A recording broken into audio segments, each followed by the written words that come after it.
మొదటి దినవృత్తాంతములు 4:9-10.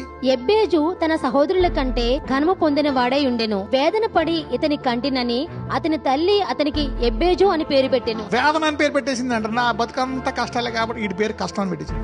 తర్వాత ఆయన ఘనమైన వాడైపోయాడు ఎబ్బేజు. చూడండి, ఎబ్బేజు ఇశ్రాయేలుల దేవుని గూర్చి మొర్రపెట్టి, నీవు నన్ను నిశ్చయముగా ఆశీర్వదించి నా సరిహద్దును విశాలపరచి నీ చెయ్యి నాకు తోడుగా ఉండ దయచేసి నాకు కీడు రాకుండా దానిలో నుండి నన్ను తప్పించుము అని ప్రార్థింపగా దేవుడు అతడు మనవి చేసిన దానిని అతనికి దయచేసెను. He changed his life. ఆ ఇరుకు ద్వారములోంచి యవ్వన కాలమందే తెలుసుకొని సరళం చేసుకున్నాడు. నా ఫాదర్ ఇంతే, నా మదర్ ఇంతే, నా తాత ఇంతే, నా బతికింతే. మర్చుకో యవ్వనుడా. Bless your parents, change the course. నేను ఆర్ఫన్, నేను అలాగా, మా ఆయన ఇలాగా, అదిలాగా, ఇదిలాగా. Come on. ఎబ్బేజు ప్రార్థించాడు. జాబేజ్ said, Lord, no, I'm not going to accept this sorrow.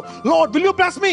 అయ్యా, నన్ను ఆశీర్వదించి విశాలపరుస్తావా? దేవుడు yes, గనుడైపోయాడు. మీలో అనేకులు గనులుగా మారుదురుగాక. Shift your season, change it, identify it at a young age and change that curse. Whether it's bondage, sin, change it. Somebody is shifting their season from today.